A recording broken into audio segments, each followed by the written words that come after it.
Hello and welcome to Wrestling at Random. I'm Jeremy Deemer. And I am Adam Summers. This is the podcast where every week we'll review a classic pro wrestling event from a streaming service. And that classic pro wrestling event could be pretty much anything: a pay per view, a Saturday night's main event, a Clash of the Champions, a ECW supercard, or, as is the case this week, a non pay per view supercard from back in the territory days. And we're at the mercy of the randomizer, so sometimes it'll be something good, sometimes it'll be something bad. See today's show. And just like today's show, it'll always be fun. So, Yes, that is guaranteed. You can't go wrong with a random major pro wrestling event. so let's take a trip back to 1984. 1984 was a transitional year for pro wrestling. Jim Crockett Promotions and the other members of the National Wrestling Alliance would be competing against Vince McMahon and the World Wrestling Federation as they attempt to expand from a Northeast wrestling territory to a national wrestling company. Both the WWF and Jim Crockett Promotions, via Georgia Championship Wrestling, would ride the wave of cable television to give their product exposure across the country. Jim Crockett Promotions, running the Mid-Atlantic territory, put on the Boogie Jam Show, March 17th, 1984. This show would feature a World's Heavyweight Championship match, with the Nature Boy Ric Flair defending against Ricky the Dragon Steamboat. Flair, in his 2009 Hall of Fame induction speech for Steamboat, he called Steamboat the greatest good guy of all time. Girls loved Steamboat more than any wrestler ever. And, quote, "I'll put him against the Von Erichs any day." He concluded by calling Steamboat his greatest opponent of all time. This show would also be the continuation of the Jimmy Valiant and Paul Jones year-long feud, if you can believe that. I will just say that I felt like when I watched that match, it was a year-long match. we And it are was, in fact, not anything close to that. we are in the Greensboro Coliseum in Greensboro, North Carolina, and we open the show watching people take their seats. This is a real house show vibe here, Adam, right out of the gate. Yeah, it's a major show. I mean, this isn't basically, if you are someone who goes back and watches the old territories on WWE Network, or if you have DVD sets of seasons of TV, you'll watch those seasons and they'll talk about, in the case of Mid-Atlantic, they talk about a show like this in the Greensboro Coliseum. If you watch Georgia Championship Wrestling or, NWA World Championship Wrestling, they would refer to, the major show coming up at the Omni.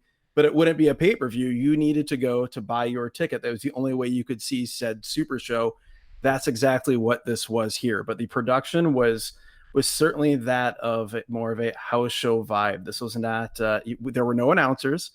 This was not a high-tech production by any stretch. There were a couple of ringside cameras. There were some very far away cameras. There was a hard cam that was sort of like medium distance away that was rarely ever used. And from a production standpoint, I won't say that the camera changes throughout were very intentional. They weren't exactly on a timer, but particularly early on in the show, it was pretty much just random as to when you were going to see a camera shot at any given time. But it is an interesting time capsule, which is something we've said on this show before. It's an interesting time capsule, to go back in time and see what it felt like to be in the Greensboro Coliseum, at the height of Mid-Atlantic Championship Wrestling, and what that would feel like for a major show like this, like you said, with a Ricky Steamboat, Ric Flair, NWA World Heavyweight Title match as one of the main drawing cards. No, it definitely was a time capsule here into 1984 Mid-Atlantic Championship Wrestling, and I was pretty surprised by some of the names that were coming through this territory at this time. We'll get to those as we run through this card. One of those names right out of the gate was in the opener. The opener had Tully Blanchard with his manager / advisor Paul Jones. I believe there's a third. It was manager / advisor / something else. It was like manager / advisor / trainer. It was there was a lot of slashes in there. For sure. I do want to say quickly, Jeremy, before we get to that, this show started with the bell ringing, an immediate huge pop, and then the ring announcer introduced a child, named Ron Swift, who played the national anthem on a trumpet. Via trumpet, and he did a great job. He did. I have heard far worse anthems at many events, 100%. pro wrestling or otherwise, that I've attended in my 39 years on this earth. And then, like you said, the crowd popped for that bell. They were hot for this opener as well. Yes. They wanted to see wrestling, and right out of the gate, we had Tully against Dory Funk Jr.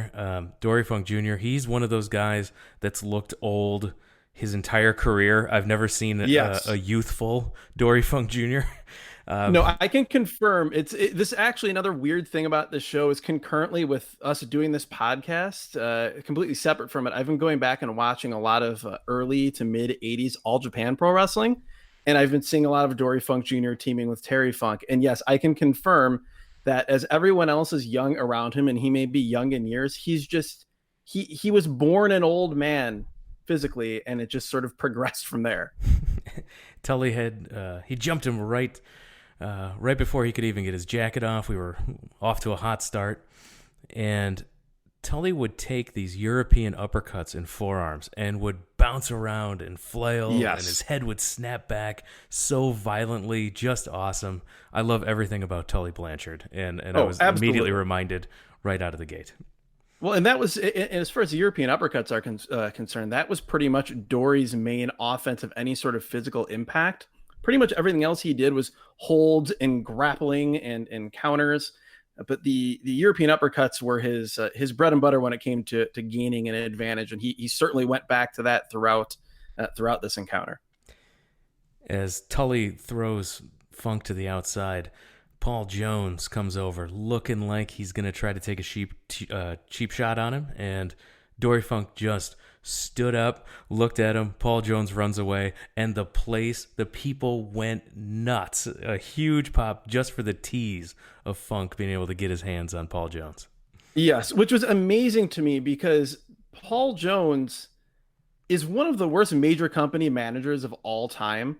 Luckily, with this not being a show where we had promos or any sort of production at all, we didn't hear a Paul Jones promo. But if you go back and watch any of the old television that he was on, it's mind-boggling, because the idea most of the time with a manager is that the manager is supposed to be the mouthpiece for the wrestler. A lot of times the wrestler that can't cut a great promo himself. And Paul Jones is a terrible promo. He is just awful. And so, yeah, this shows, for one, just how hot everybody was for the territory at that time, how ready people were for wrestling, and they wanted to see Paul Jones get beat up. And boy, Paul Jones has quite the look on this show as well. That he did. This was like a classic late 70s white tux with a big bow tie and the tails and everything. This was This was a late 70s look here in the coming up on the mid 80s, so I'm sure it was getting extra heat. Yes, rock and wrestling it was not. I did not watch this and think, why didn't Vince McMahon come calling for Paul Jones?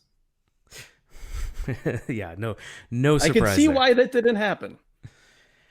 We fell into a pattern of move Tully outside, move Tully back outside, and the camera right outside the ring was totally fun and fine, but every single hard camera, like you mentioned at the top, was placed in the worst locations. When it would cut to these cameras, I was not enjoying those views whatsoever. No, and there was one, like I said, this mid-level hard cam, which they barely used. I could count maybe like 15 times they went to it throughout the entire show. Then there was another real high. It was far away, but it was real high. So it was kind of a cool, like, I wouldn't want to see a lot from there, but it was like a far upper deck cheap seats view. Yeah. It was a good little window into what it would seem like in the cheap seats. But then there was this other camera shot that they kept going to, especially probably throughout the first half of the show more so. This floor level, like back of the building shot that you really couldn't make out much of what's happening. It was kind of shaky. I will yell about that during the Flair Steamboat match later. Yes. It almost seemed like, sometimes when you watch local news and they have like local news camera footage of a major sporting event, like a basketball game or a football game, and it's always weird. Like, it's not the actual game footage from the TV broadcast, but it's a camera they brought, and it's like low and either really far away and really close, and you really can't tell what's going on. Like, this felt like this was footage that was being used for like a newsreel that they somehow edited into this pretty haphazardly, and it served no purpose. There was nothing that camera shot brought that the other ones couldn't. And like you said, I would have been perfectly fine if this had been presented like as an ECW fan cam type thing, and all we had was the camera. Around yeah, the ring, and literally the only time you go away from the handheld is if there's a problem with it where the cameraman is bobbling the camera or trying to move to get another spot. That's the only time they should have ever gone from this camera.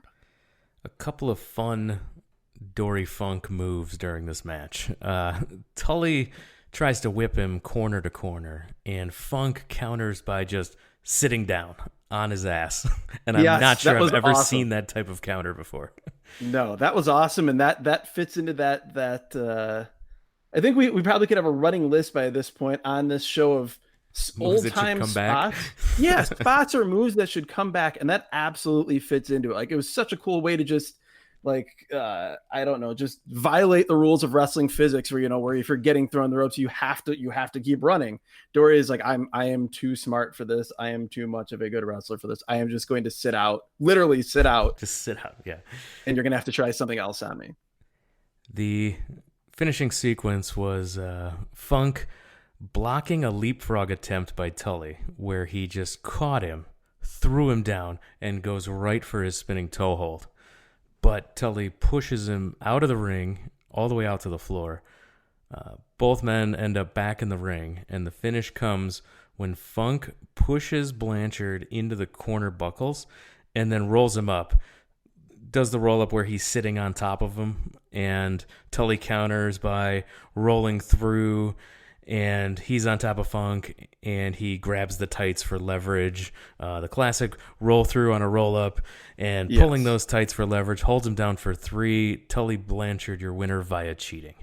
Yes, Tully was such a great chicken fill-in-the-blank heel on this show and really throughout his entire career. I do want to go back to that spot that you mentioned, because this was almost so Tully, like you said, goes for the leapfrog. Dory catches him midair, and it's almost like a slow, unintentional power bomb that Dory catches him with here. It was interesting. He almost kind of half invented, or at least in North America, invented the power bomb on accident in this spot.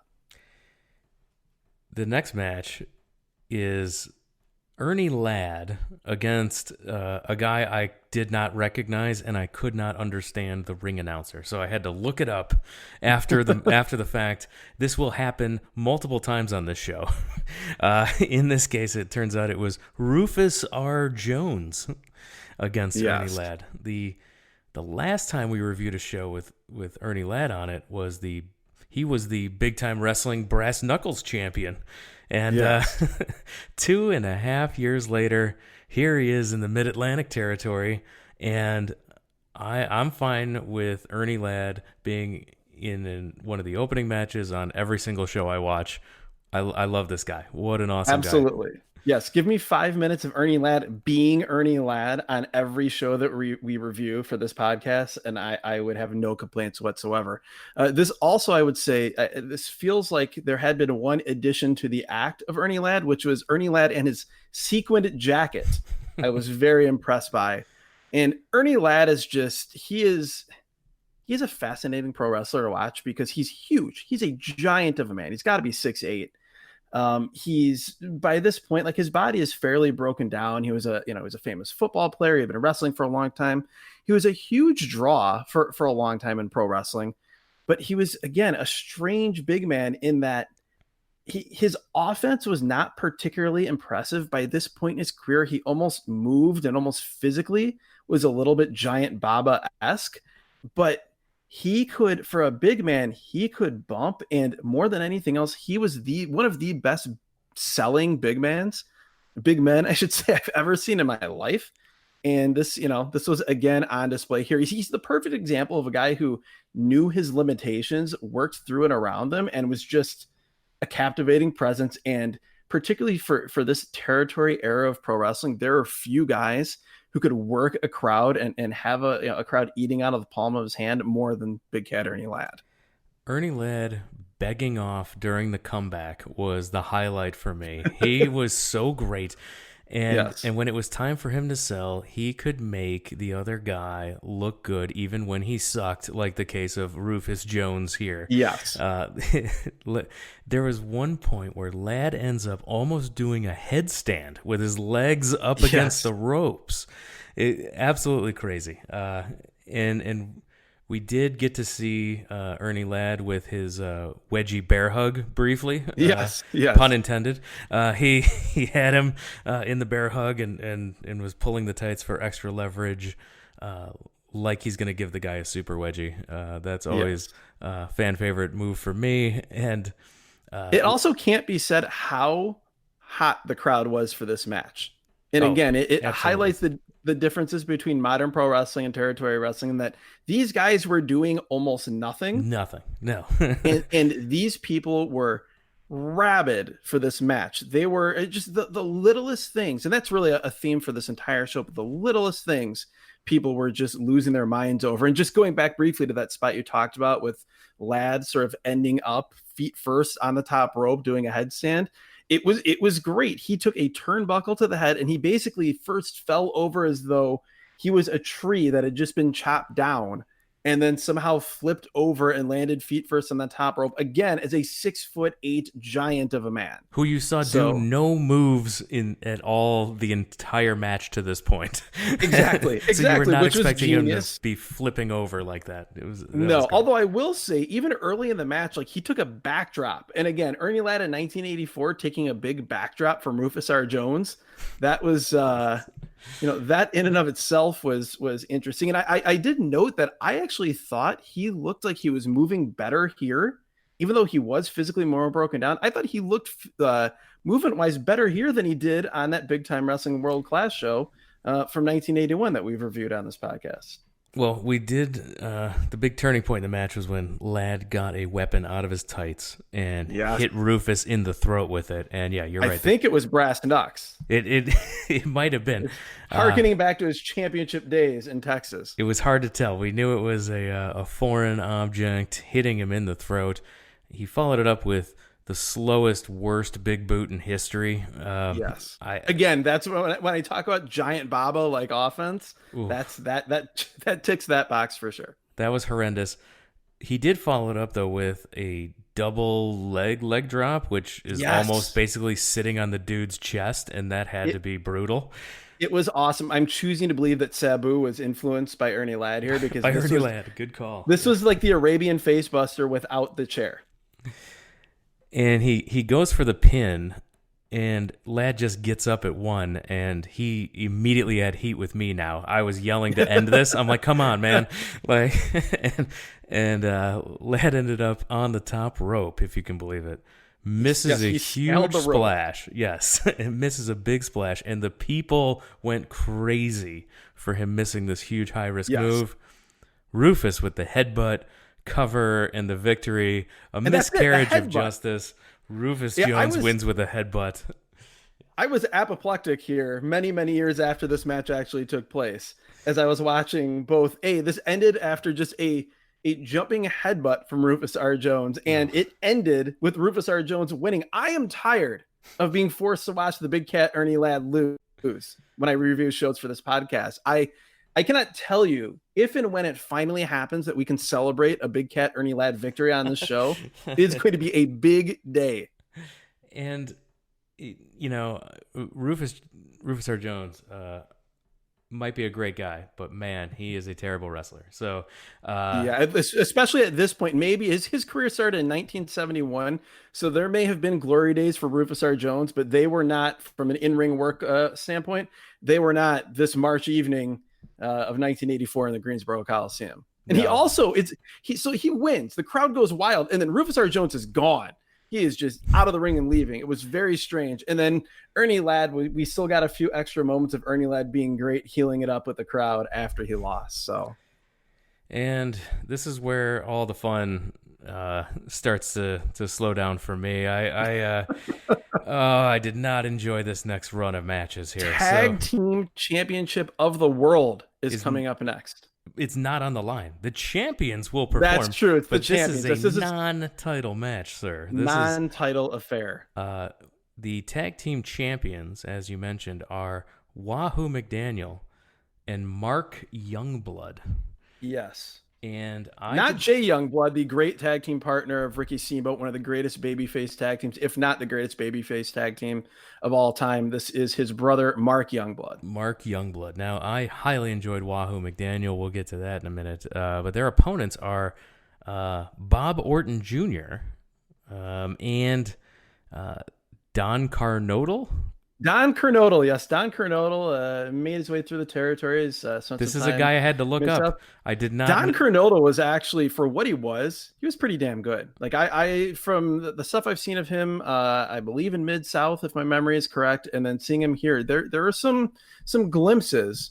And then the other thing I just have to get out of the way, Jeremy, right away, because I've been thinking this literally from the moment that I saw Cowboy Bob Orton on this show, was that Bob Orton in 1984, his physical presence was, if Randy Orton had never found a gym, that is exactly what he would look like. He would look like Bob Orton in 1984. Like mannerisms the same, height, like the proportions, everything the same. But he was just, he had a little bit of the 1984 dad bod more so than the Randy Orton physique.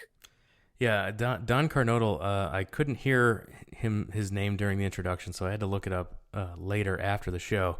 So I just noted that he reminded me of kind of an off-brand Ole Anderson, that's like a Kirkland's brand Ole Anderson, maybe. So the other thing to note about Don Carnodle was that on TV on Mid-South, he was even though everyone knew his name was Don Carnodle, they would always call him Don Carnoodle.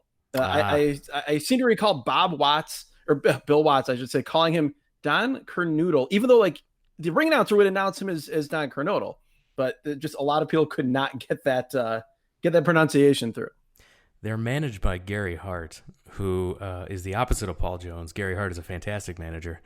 Oh my God, absolutely. But talking about outfits, Gary Hart not in a suit. He's in gear, and that's super weird. I was super surprised to see Gary Hart in wrestling gear. We'd find out later why, but at this point, I just had that noted as a surprise. He was all purple. We had, and I've got thoughts on Gary Hart's wrestling gear later. I'll share that.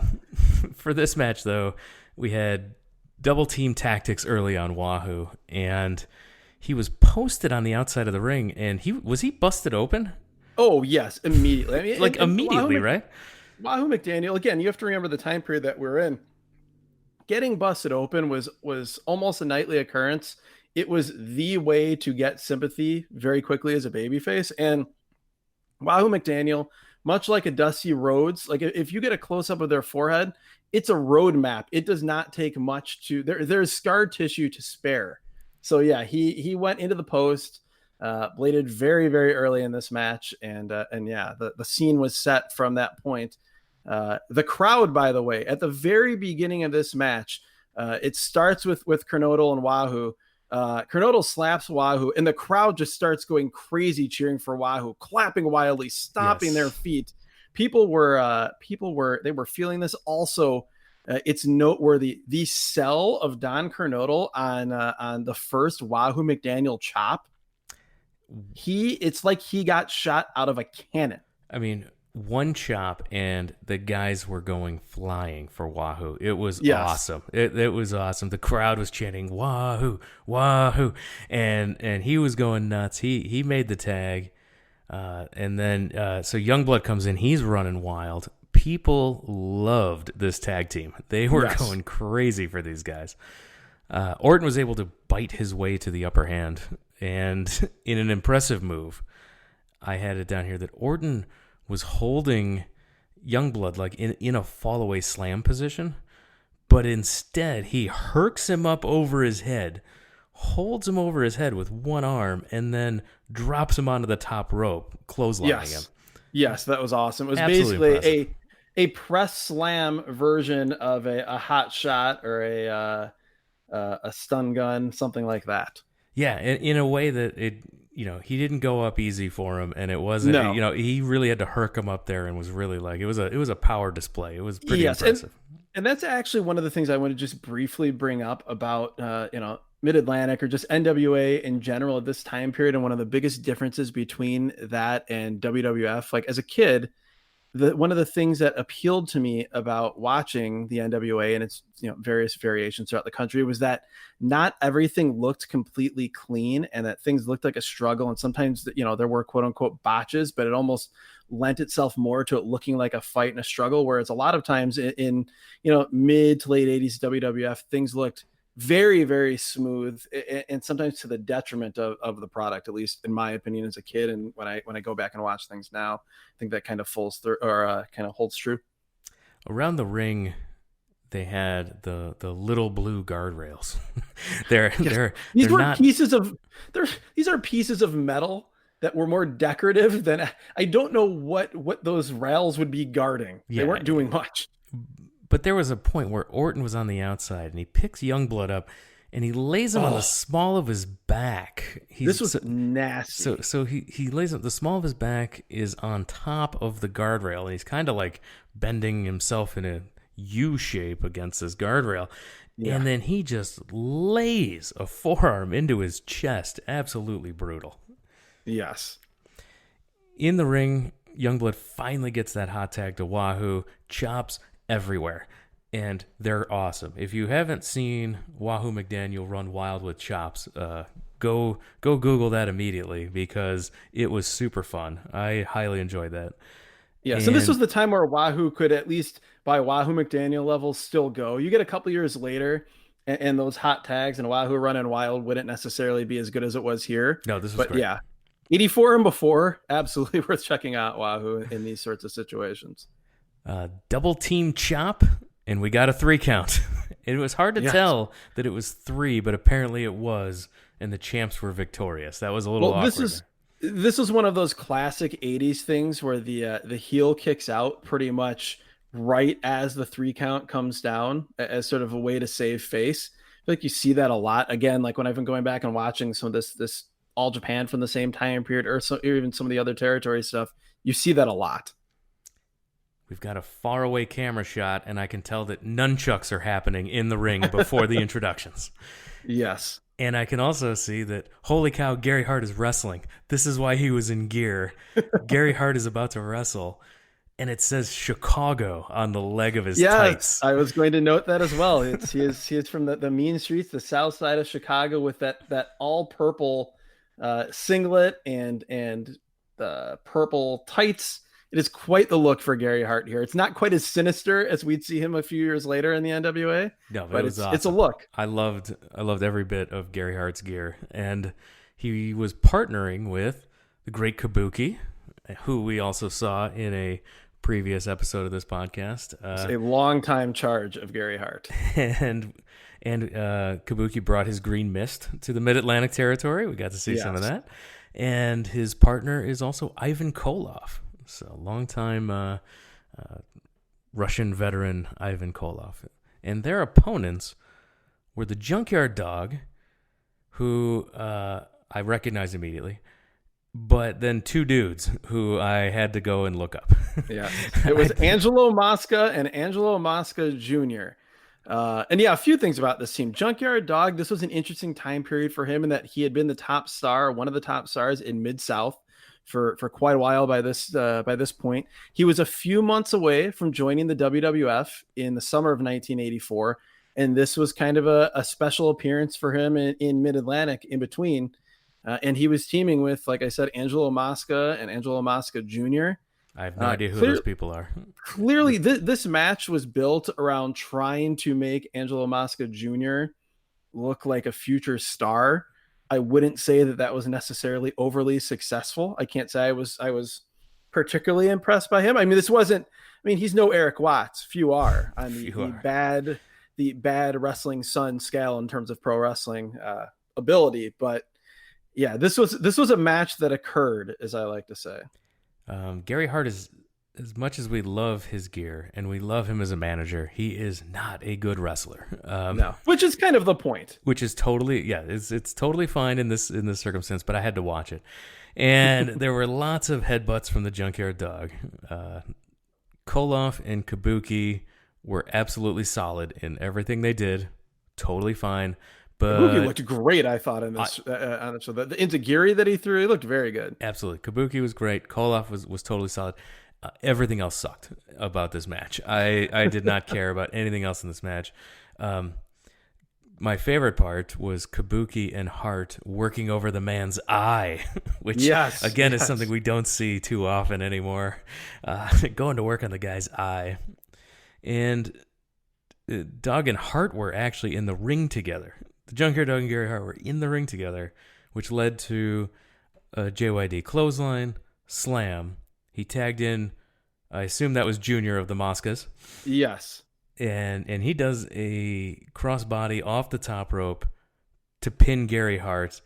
And the other two made sure that Kabuki and Koloff didn't break up the pin. And baby faces are victorious, and the crowd is happy.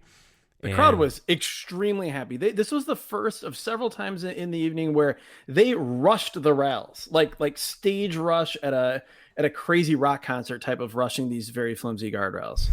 And after the match, they were holding Koloff for Junkyard Dog, and Dog with the chain got in a good punch on Koloff, and the Moscas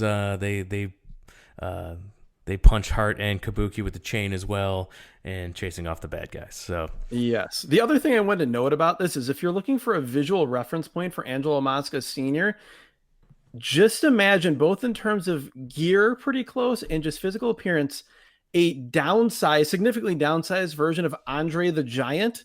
And that was Angelo Mosca's look. Significantly downsized. Yes. If Angelo Mosca, if Andre the Giant was the size of a normal wrestler, but had all other of the same features, he would look pretty close to Angelo Mosca Sr. And we'll continue the theme of handsomeness into the next cage match, where Greg the Hammer Valentine challenges Dick Slater for the NWA United States Championship. And I had to rewind because, again, it was hard to hear the announcer, the ring announcer, and there was no graphics or anything. And I'm like, we were left to fend for ourselves. Yeah, did they say light champion? And I'm like, no, that can't be right. And I had to rewind it. United States Champion. And yes, this was also announced as a no disqualification steel cage match, which seemed a bit redundant, but I have some thoughts on that as well as the match goes along. So both guys are wearing matching blue trunks, and I hate that. Talk to each other before the match, people. I knew. Come on. When I saw this, I thought of that. I thought of times when we've been at wrestling shows together before, and that has happened, and you've pointed that out. I hate that. Yeah. Well, especially because they're white men of a similar age and not entirely dissimilar height and body type. So even though, again, the discerning wrestling fan will be able to tell the difference between Dick Slater and Greg the Hammer Valentine, it's no, there's still no excuse. There's no excuse. No. Also, we do have to point out that Greg the Hammer Valentine was the baby face in this match. He was the man who you were supposed to be cheering for, which is just an odd position to be in as a fan. Yeah, it didn't work for me. There was a lot of brawling early. After some back and forth, Slater is the first man to go face first into the cage, and this was the good fencing type of cage. It was a real solid cage. You knew people were going to bleed, and the classic NWA cage match. We had a long camel clutch spot by Valentine, and it was interesting though. It started as almost a rear naked choke, which I thought was interesting. Like the way he got it on was different than you would normally see back from that time period. Also, at the start of the match, there was the requisite level of hatred and heat between the two guys at the start. They were just wailing on each other with punches early, which I enjoyed. I enjoyed the fact that this was not a real feeling out process. No, there was hatred. They came out hot. Yes. There was a moment where Valentine was out brawling Slater, and I didn't care for that either.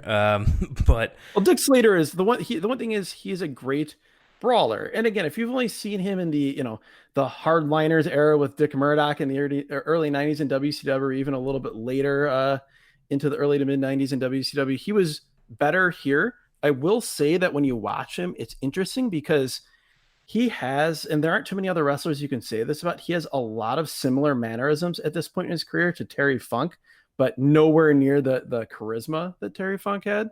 But yes, No, Dick Slater, great brawler. yes, and he had to have just said, watched as many Terry Funk matches as possible, and said, I'm gonna Yes. do that one and that thing, Yeah. and this thing is mine now too." Yes. And yeah, And again, it's not just the offense, it's the staggering, the it's the way staggering, he the punching the sells, air, it's yeah, the way he punches, the just everything, anything that you could look at Dick Slater and say, oh, that's something unique that he's doing. It was actually something that was a Terry Funk mannerism, which was, I remembered thinking that as a kid when I watched him in the 90s, but I didn't realize how pronounced it was, having not watched Dick Slater in a long time, and then seeing him here. Hammer Valentine, the first one to get busted open. He was bleeding, and with his blonde hair, it was quite a good blood job there. And we had the highlight of the match for me is a lot of Slater dancing and punching. That's my favorite Yes. Dick Slater. Yes. And he actually, from the mount, Slater was just ramming the back of Hammer's head into the mat, and Yes. This was just awesome. an absolute Again, it's like, bloody mess. It was great. yeah. You don't see that a whole lot. That isn't, again, one of those things. You see guys, a lot of times if they do anything, they'll either from the side do that or throw a guy head first into the mat. But this was, again, just indicating big time hatred here. He also busted out a really cool falling headbutt that is almost something that you would have seen like the Samoan SWAT team do years later. I don't recall a whole lot of that from Dick Slater. And yeah, it was a very slow paced match, but I think I enjoyed this a fair bit more than you did. I thought it followed the territory, feud ending cage match template very well. I also think that this is a type of match that if you had, a great Jim Ross call, or even, a Gordon Soley call or something behind this, I think it would have come off even better. It would have took all your Jim Rosses and Gordon Sully's to get me behind Hammer Valentine in this match. Well, yeah, no, I definitely was not behind Greg the Hammer Valentine as a face, although eventually the crowd did really start to rally for him, which it included a "Go Greg Go" chant, which was certainly not something that I recall AWA definitely wanting the fans to chant "Go Greg Go" for Greg Gagne, and that definitely not turning out all that well. But I was not not necessarily saying I expected to hear about Greg the Hammer Valentine in the mid 80s. No. A couple more highlights. Both men on their knees trading shots. Love that spot. I loved Slater hitting a good pile driver and Hammer just getting his foot on the ropes to stay alive. How about just before that, the maybe my favorite spot of the whole match, the both down on their knees sort of fighting each other, and the dueling headbutts from a kneeling position. Oh, yes. Awesome. It was absolutely good. And then we had Slater to the top rope. Hammer catches him, throws him off the top rope, and then begins working over the leg to set up for the figure four. And when Valentine goes for the figure four, he gets the spinning toe hold part, and that gets countered. Slater pushes him off. Hammer into the cage. Schoolboy by Slater. He gets the pin. Still your champion. Yes, I actually really like that finish. I don't. Could we tell? Maybe it was just the camera shot. We couldn't tell if Slater had the trunks, but either way, he got him with the roll up for the pin. And yeah, it's long, a bit plotting again, particularly without a commentary track to really sell the violence, the stakes. Also, fill us in on what brought these two men to this point, to which they were going to have a violent, bloody cage battle. But I enjoyed it. I will say that I was frustrated and annoyed with the ref calling for rope breaks in a no disqualification steel cage match. Yeah, I did have one referee note that there was Tommy Young was the referee in standard referee black and white stripes. Yes. And then the other referees all had just like green shirts on. Yes, and so I think I might be able to put a little bit of context to that. I don't know for sure, but I remember when I was going to my first wrestling shows I ever went to were WCW shows in 1992 at the UIC Pavilion in Chicago. And at that time, the athletic commissions would dictate that there had to be one referee, at least on the show, would ref at least one match that was an athletic commission ref. And that referee would wear whatever the local, like the colors of that state athletic commission were. And usually they were old and hideously bad. and so that I'm pretty sure that is what was going on here. Got it. Fancy lights and the first big introduction of this show. Of course, it's Ric Flair, theme song and all. World's heavyweight champion coming out. He the heavyweight title was going to be on the line. This was a championship match, and Flair had won the NWA heavyweight championship from Harley Race at Starrcade 83 in December. People love Steamboat. I love Steamboat. So did everyone else in this building. The champion Ric Flair also got a lot of cheers. It was Greensboro. It was Greensboro. He got a lot of cheers, and we started off this match with a handshake, good sportsmanship, a big cheer. The code of honor was respected here in Greensboro, and a huge ovation for sportsmanship. Yeah. It was awesome. And the handshake would be that's something to keep in the back of your mind as we review this match, and if you go back and watch this show, because that theme, and to me, and it's almost, it starts off very sportsmanlike, and you can feel the temptation building in Ric Flair throughout this match to be more Ric Flair than he went into the match planning or expecting to be. The opening move is a high cross body by Steamboat for a 2 count. That was so great. A very close 2 count. Literally, the bell rings and Steamboat rushes Flair, hits him with a huge crossbody, not off the top, just a flying crossbody, and gets a very, very close, very long 2 count. Steamboat works a long headlock, and we get counters. Steamboat with holds, Flair able to break it, Steamboat able to hit a big move, and then right back to the headlock. And that was the theme for 15 minutes. Yeah, literally, yeah. Legitimately, for the first quarter of this match, at least, it was Ricky Steamboat getting a headlock in a different way. It might be a side headlock takeover. It might be just grabbing a side headlock. It might be, there's 2 or 3 different ways. And every single time, Flair would throw him off. They'd go to, there'd be a rope sequence, tackle, and then back to the headlock, crisscross, back to the headlock, another scramble, back to the headlock. And then we would have, them in the ropes, and Flair would break clean. And then you started to hear a bit of a mixed reaction to the clean breaks. And that would build a little bit more as the match went on. Great spot where Flair shoots Steamboat off, drops down. And instead of jumping over and hitting the ropes again, Steamboat just jumps to the ground and throws right back on that headlock. Yes. Fantastic. Yes, no, that was great. And I will say that I've seen throughout my years of watching professional wrestling, I've seen matches where they've tried to do the long headlock spot. I can think back to a Great Muta Barry Windham NWA World Title match, I think in late 92 or probably I think it might have been early 93, where they tried to do something similar and it just didn't work. It wasn't compelling enough. They really didn't lose the crowd here. And just the quality of both guys and the different ways that they were able to pull this off. We're 20 minutes in on this headlock, and they haven't lost the crowd yet. In fact, like, the crowd still pops when you get Flair trying to shoot Steamboat off the ropes, and Steamboat just holding on and grinding it in even more, and the place loving it. It was awesome. Well, and a few other notes also just with these 2 guys. We also had throughout this, we had the headlock, but then we had this great spot where it wasn't quite a headlock. It was, almost a front and neck crank like you'd see in MMA. But how we got there was that Flair was going for a vertical suplex, and Steamboat, instead of the normal sort of, wrestling vertical suplex spot where you just kind of hook your foot and then the guy doesn't go up, Steamboat instead, because they're each, they're in this position. When you're going for a suplex, each guy kind of has the other guy's head. Steamboat clamps down on his front face lock and just grinds him slowly down to the mat. Breaks him down in a front face lock as a counter.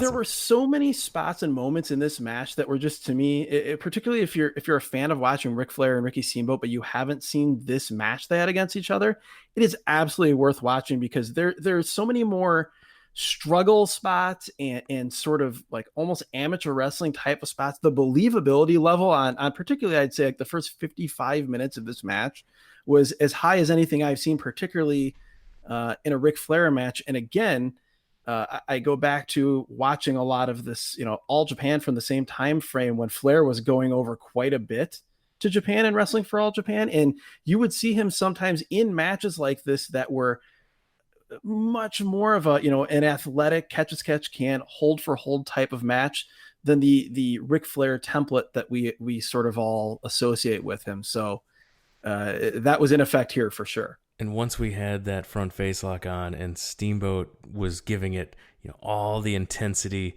that only Steamboat can, you had moments where Flair would ram Steamboat into the corner, but he still wouldn't break the front face lock. Yes. And Flair trying again, still won't break it. And then Steamboat would break him down even further and sort of go into like a 3/4 Nelson, like amateur type deal, and get him for pin attempts. And that was something that we saw multiple times throughout this match as well, where you would have a hold or a move that would get a 2 count, and then the wrestler, most of the time Steamboat, would continue going back to that hold right afterward 2 or 3 more times to get a pin, which I love. And that's one of those things that we don't see in modern pro wrestling that I would love to see come back. Absolutely. And Flair actually hit a vertical suplex to get out of the hold, but no, Steamboat puts the front face lock back on right again. Yes, and it was fantastic. Awesome. Yeah. Flair is trying to hook Steamboat's head for a suplex again, but Steamboat keeps moving his head to counter. Yes, that was so awesome. It was then when I'm like, I love the little things, the small details that are making this feel like a real struggle. Yes. And it was absolutely intense. And so we haven't seen a lot happen. There has not been a lot of big moves, but it's been captivating all the same. Absolutely captivated because you have to pay attention to the little things at this point, because that's where the action is. Well, and exactly. There's 2 things. You're paying attention to the little things because that's what's been happening, and they've had consequences. And then also because not a whole lot has happened, but what both guys are capable of. That at any moment it could shift out of this sort of Steamboat grinding Flair down sort of gear into something much much higher paced or more impactful. And again, we also knew that Flair was getting visibly more frustrated, just very incrementally, not too overt, but as this went along. And we had a spot where Flair gets a hip toss on Steamboat. Steamboat kicks him off with his feet back to the side headlock, but Flair gets the ropes, quickly breaks it. They shake hands. The crowd actually starts booing here. Then we have another scramble. And amateur Flair wrestling, some good stuff there. A stalemate. He finally starts to get frustrated after this last stalemate, but he gets frustrated. He kind of pulls himself in, and instead of getting frustrated more, he starts a little bit of the Ric Flair strut to kind of center himself, which is such a only Ric Flair thing that it would make sense to say that. But he uses the Ric Flair strut to get himself back right mentally. Yes, because he was getting so frustrated that he teased a not clean break for the first time. So every time it was a clean break, and he still broke clean, but he teased throwing a punch, but then still broke clean, and then went ahead and strutted his way back to level-headedness. Well, after the strut, I want to point out, this is one of my favorite things about the entire match. So he does the strut, and then almost in the middle of the strut, he starts going for single leg takedowns, like straight up amateur or MMA single leg takedowns on Steamboat. And the crowd goes nuts. And it's crazy to see Ric Flair moving that way. Like, this wasn't just like and again, we know he has an amateur wrestling background growing up, but to see him utilizing that and like the proper technique, like you don't see that out of Ric Flair that often. Like that was a really, really cool sequence. We had another handshake, showing everything's still good, still cool. We're all still sportsmen here, and you had Steamboat hit 2 big drop kicks, and a frustrated Flair takes a walk out to the floor to regroup, and when he comes back in, goes right for a test of strength. That's won by Ricky Steamboat. Yes, and it was. So Steamboat has him all the way down, he breaks him down in this test of strength. He's all the way down for a pin. He's holding Flair down for a pin, but Flair fights to keep his shoulder off the mat, and Flair's able to get out of it by applying a body scissors, wrapping his legs around Steamboat's midsection, and we get the announcement that we're 30 minutes in. We're 30 minutes into this match now, and this is where the match really starts to pick up. This is where the action. As soon as we get that announcement, now it starts to pick up. Steamboat with a monkey flip, drop kick for a near fall, and then Flair shoves Steamboat, and the place absolutely erupts. Yes. They go Yeah, wild. so they were finally getting the Ric Flair that they paid to see at this moment. He shoves Steamboat, place goes nuts, and then Flair starts chopping Steamboat.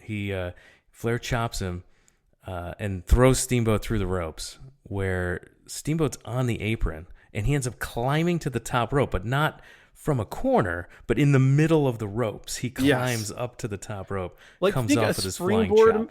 Like a springboard move without the springboard, basically. Without the springboard, on ropes that were not as tight as these weren't late 90s WCW ropes here. So he jumps off of the middle of the rope, hits that flying chop to Flair's head, and then back to the headlock. And Flair immediately takeover. Flair immediately bails outside at this point. Yeah, and then Flair comes back in the ring, tries for the handshake. The crowd is yelling no, but he doesn't cheap shot him. They just lock up instead. And then we have what appears, they lock up, they go back to the corner, and it appears, at first I thought it was a punch, but it clearly wasn't. It's a forearm in the corner. Steamboat fires back with chops of his own. We get the Flair flop here. And that sort of that form that I mentioned, that carries out through, as I can't honestly recall having seen Flair throw forearms instead of punches before, but we see that throughout this match from this point forward. It was the first time we didn't have a clean break in the corner. And yeah, like you said, we got we've got the Flair flop, and Steamboat hit a huge press slam, and Flair, almost too big. Yeah, Flair does his classic begging off. The champ is begging off, and but he lands in the ropes. He lands awkwardly in the ropes, and if it was just a little bit closer to the ropes, it could have been very bad, and he could have landed on his neck. Thankfully, it was just sort of his legs get tangled in the ropes, but that was a rare misstep in a pretty clean, spotless match to this point. Flair ends up catching Steamboat with a knee to the ribs, and that begins Flair working over the ribs of Steamboat. Yes. And forearm after forearm, like you mentioned, this time to the ribs, big chops, and this is the first time that Flair has had the advantage in this match, and we are 40 minutes into the match at this point.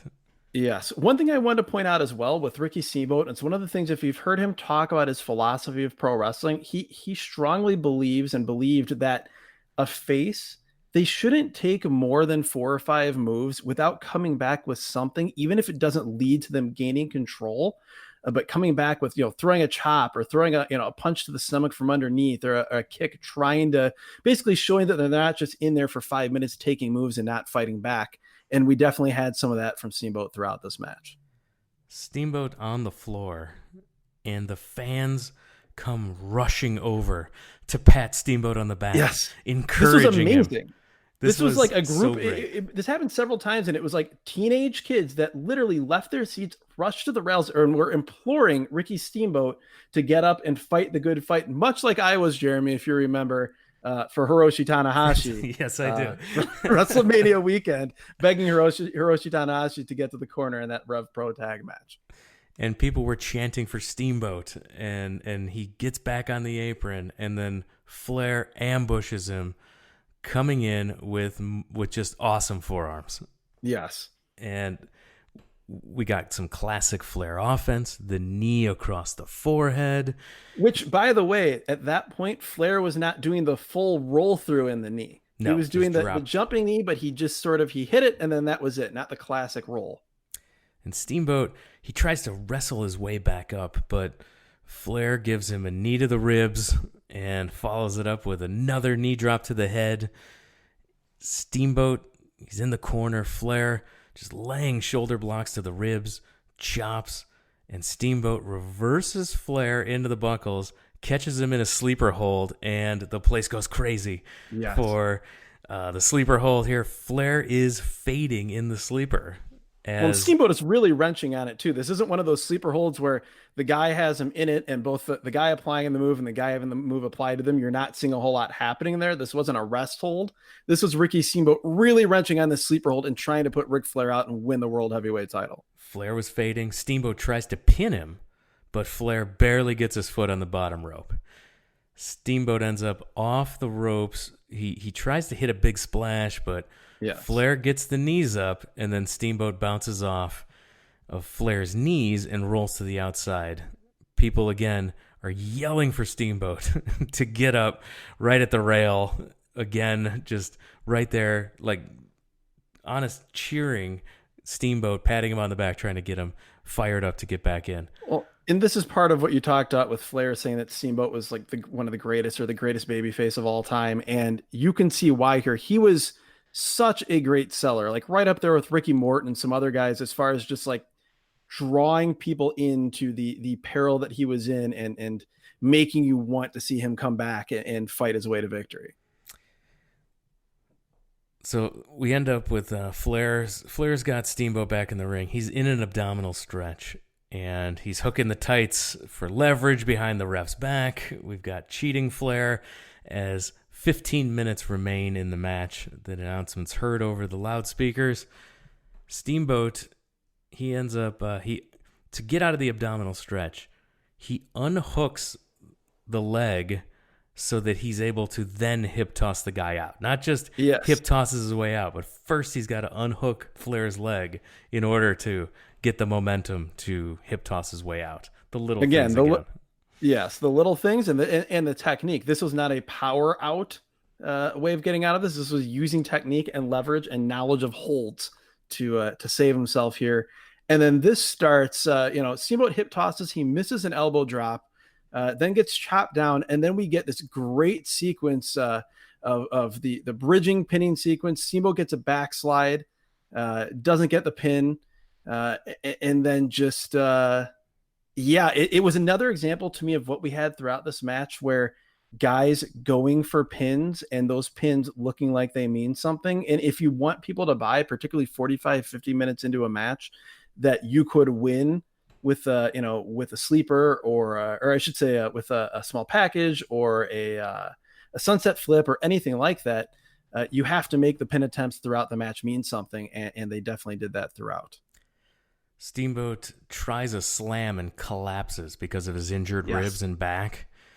And Steamboat, frustrated, he teases a punch, but instead goes with the chop because he's still a great guy. And he's showing his frustration with. It makes me wonder too, without knowing and my good friend and co-host Mike Sempervive would probably be able to fill us in on this, but it almost makes me wonder if there's something going into this match where they had a gentleman's agreement to not throw closed fists and to try to contest this match as a pure sporting encounter, because they were both, there were moments where they went for that and didn't. And I mean, it's Flair versus Steamboat, so you would expect the tempers would flare at some point.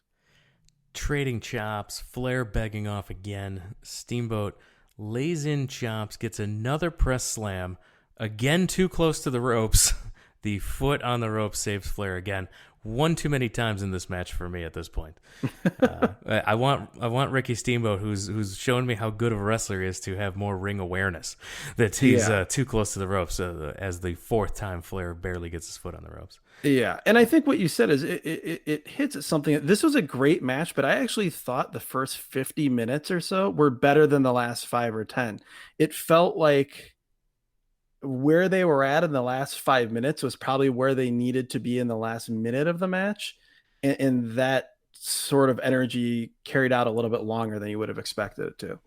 Yeah, with about 10 minutes left, we had Flair catching Steamboat into a hot shot across the top rope, and he gives a big woo and a vertical suplex. Flair in control in the last 10 minutes. He's got the figure 4 in the middle of the ring, and Steamboat is able to break it with Not by his hand. powering out, but no, yeah, he uses his hand to push Flair's leg off of his. That's how he got out of the figure four. Yes. And I Yes. also thought that was great because Flair had not worked over Steamboat's knee much, if at all, in this match. So it stands to reason that he would have had a more difficult time getting it on. And as we'll see a little bit later on, getting it on, it wouldn't be as easy to put him away because he had not set it up really at all.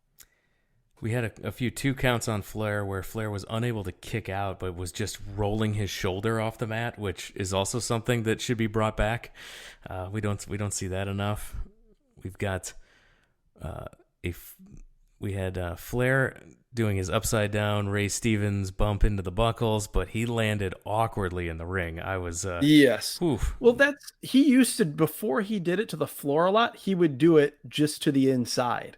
And so this was kind of the earlier iteration of that. And then Steamboat followed it up with what I can only describe as like double overhook pinning attempts that were really cool and unique. And again, something more out of amateur wrestling or actual wrestling competition, which according to my notes took us at about up to about 55 minutes into this match, where they found themselves on the floor in a heated chop battle.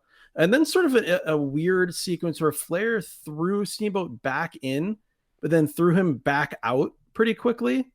And then led to an awesome sequence where Steamboat hits a sunset flip, a backslide, an inside cradle. That classic thing as a match is coming, close to the time limit where the face is going for quick pinfalls to try to get it. But again, like I was saying, that it was weird to me that we had that with about, I don't know, I think around 4 minutes to go. That felt like something you would normally see and would make more sense a little bit later. You've got Steamboat going for the figure four on Flair. Flair is able to get to the ropes to escape, and then we get the final minute announcement as Flair to the top rope. Steamboat throws him off. Crowd is on their feet, and they are counting down from 10. So they're counting on 10, 9. Place is going crazy. Steamboat with a slam, goes to the top rope, hits a big splash, and we cannot see at this point because everyone is standing in front of that weird hard camera that's too far away. We had a too far away and too low, which again, it gives low. you that horrible perspective that we try to avoid as wrestling fans, which is being on the floor, but being too far back on the floor to see anything once everyone stands up. That's exactly what we had here for the most important moment of this 60-minute match. Oh, I was so angry. And just stay with the camera that was handheld on the side of the ring. But no, couldn't really see. Everyone's standing there. It's a 2 count, and the bell rings. Time expires at 2. The place is going crazy. And the official announcement gets the round of boos because Flair keeps the title with a time limit draw. And Steamboat offers a handshake, raises Flair's hand, takes the belt, hands it to Flair. Still a great sport, that Ricky Steamboat. Gotta love it. And over the course of their careers, Steamboat and Flair will have approximately 24 more 60-minute draws, if you can believe that. And while this one was not at the level that you could see in their 1989 classic trilogy, it was still a very fun match and absolutely worth going out of your way to watch if you get a chance. 100% agree, and completely unique. I can't think of another 60-minute match that felt this way or had exactly or close to this same structure. I will say, Jeremy, that the ending with the time limit draw was a little. They made like the 10-second call, and then Steamboat gets up there and does the splash, and then like they had to wait. Like what took place in the last quote unquote 10 seconds of this match took longer than 10 seconds. And so we had that felt a little weird. It didn't matter to anybody in the building. It didn't hurt the match at all, but it was definitely a little bit noteworthy that we got a little time bendy with the actual time. A little bit of pro wrestling liberties were taken with the clock here. And I close the laptop as Ric Flair is in the ring, and I don't have done taking notes. This show is not over. We've got another match. I'm like, Yes. oh, what the heck? Of course, it wouldn't be the Boogie Jam without a Boogie Woogie Man Jimmy Valiant match, of course. And Jimmy Valiant's hair is on the line against the mask of Assassin number 2. Yes. Well, we had both assassins out to start this match. And then we had the ring announcer tell us that Jim Crockett has sent a message that, quote, the assassin who is not wrestling must be escorted from ringside. Which was smart because yes. you would have said, well, it's Assassin 1, so Assassin... if he said Assassin 1 had to go to the back, then they would have said, Assassin 1 is wrestling, so Assassin 2 can stay outside. No technicalities here. Jim Crockett was prepared. Absolutely. The most noteworthy thing about this match was that in addition to it being Jimmy Valiant versus Assassin, mask versus hair, we had Dusty Rhodes with Jimmy Valiant, the aforementioned Paul Jones with Assassin number 2. They were chained together at ringside to keep from, in theory, to keep from having any shenanigans in the match. Yeah, and Paul Jones is tied to Dusty Rhodes with a bull rope. The only thing I can say about this match, the only thing I really care to say about this is that Dusty Rhodes is and always will be a god among men, and the choice of clothing for Dusty Rhodes here is just, even by Dusty Rhodes standards, it is amazing. So from head to toe, we have Dusty Rhodes with a bandana. He is not wearing a shirt. He's wearing a black long tail suit jacket. He is wearing blue jeans and cowboy boots. Yes, he was. I love Dusty Rhodes. As the kids would say, this was a look. It was great, and Dusty Rhodes. So he's tied to Paul Jones, so they are having shenanigans on the outside, while Assassin 2 and Jimmy Valiant are in the ring. Sleeper by Valiant. Rhodes was keeping Jones in check on the outside. Assassin we got a picture-in-picture at one point. Which was amazing to me and also infuriating, because my take on this show for the previous 2 hours and 35 minutes or so was that this was a completely low-tech production, that we were getting this because they could not do anything involving actual production. And then here at the end of the show, we have a picture-in-picture for this match. It was the fanciest thing by a mile on this show, was getting picture-in-picture. A small box in the lower right was showing Dusty and Paul Jones. And in the ring, we got a power slam by the Assassin, 2 count. We had a kick out, and after this kick out, the Assassin leaps off of Valiant and onto the ref. I did not know what was happening. Yes, this was odd. I assume maybe odd. He was the power of the Boogie Woogie Man threw him onto the ref. But if that was the idea, that couldn't have been the idea. This was just, I thought he was going after the ref because it was only a 2 count. But yeah. I don't know. It was weird. I did not care for that at all. Dusty's on the apron. Paul Jones grabs the cowbell, which is on the rope, and he hits the distracted Dusty in the back of the head with it. So Jones is on the apron, and he wants Assassin to throw Valiant to him so that he can hit him with the bell. But Dusty's back up, pulls Jones down.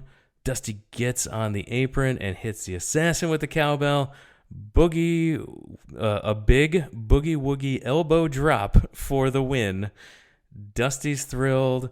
Valiant goes nuts, and Assassin 2 is unmasked as Hercules Hernandez. Yeah, and a very much smaller Hercules Hernandez. It was funny because when that happened, I'm like, that small man looks a lot like Hercules. I thought so too.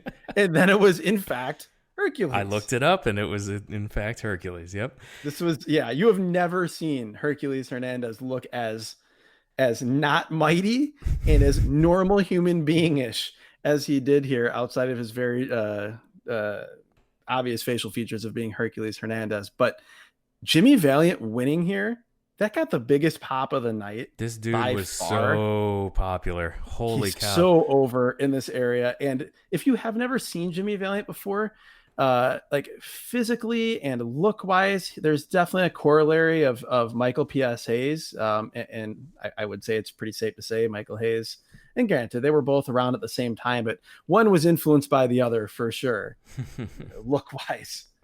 We get Valiant and Dusty celebrating, and now the show ends for real.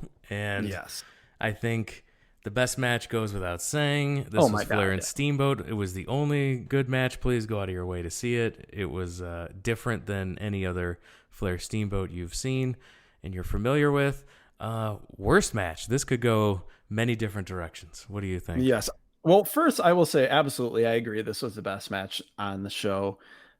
So many little things in the Flair Steamboat match, so many things that made the match feel like a struggle. We talked about all those elements that added up to, while not as great of a match as 1989, the trilogy there, a completely unique match that is must see if you're a fan of both guys. I will disagree with you and say that I did enjoy the steel cage match. So I would say if we're picking another best match, taking Flair Steamboat out of it, I would say that would be the best match. As far as worst match here on Boogie Jam, oh God, I can't say the main event just because the crowd was so into The it. crowd was so into it. Dusty Rhodes was so great. No, I can't say it either. I think we have to. I would say, unfortunately, our man Ernie Ladd was in the worst match with Rufus here. I can't do it. I'm going to say the 6-man tag match. I'm going to say the Moscas Junkyard Dog against Gary Hart, Ivan Koloff, and the Great Kabuki because I enjoyed every 6 minutes and 6 seconds of Ernie Ladd being Ernie Ladd. It was thoroughly enjoyable to me. That's true. And But the way it finished, it just left a bad taste in my mouth. well, yeah, there's got to be justice for Ernie at some point on this podcast. And maybe that'll be a t-shirt for this show at some point. But yeah, I will go with like I said, the 6-man tag. That is a fine choice. Yeah. From purely a work standpoint, I couldn't argue with anybody who would say the Rufus R. Jones match, but can't go against Ernie Ladd. Now, with that, we're going to wrap it up. I want to remind everyone that every single Thursday we will post on social media what event that week's podcast will cover. You can follow us on Twitter and Instagram. It's the best way to interact with the show at WrestleAtRandom. Facebook.com/WrestlingAtRandom as well. And if you go to the website, WrestlingAtRandom.com, that will have all the links for you to subscribe to the podcast anywhere podcasts are found. It will have all of our links to social media, so you can go there and make sure that you subscribe. Tell your friends about it. Tell your lapsed friends about it. People that haven't watched wrestling in a while, they might enjoy these trips down memory lane with us. And if you do subscribe and you do enjoy the show, please rate and review. That will help us work the algorithm so that others can find this show. And if you have feedback or criticisms, don't leave them there. Send it to us directly on the social media. That's the best way to interact with the show. But we do need those 5-star reviews to help other wrestling fans find this podcast. Absolutely. The other thing I wanted to point out is if you are a part of any wrestling social media groups, whether it be Facebook groups, message boards, particularly classic wrestling focused groups, definitely share our shows there if you're enjoying them, because those are people that are ripe for the picking, people that would greatly enjoy the show and just haven't heard about it necessarily yet. So share a show with those networks as well. And with that, we're going to wrap it up. Adam, thanks for joining us. Absolutely. Thank you, Jeremy. Always a good time. A Boogie Jam was had, and definitely can't complain about that. Thanks, everyone, for listening, and we'll talk to you again next time.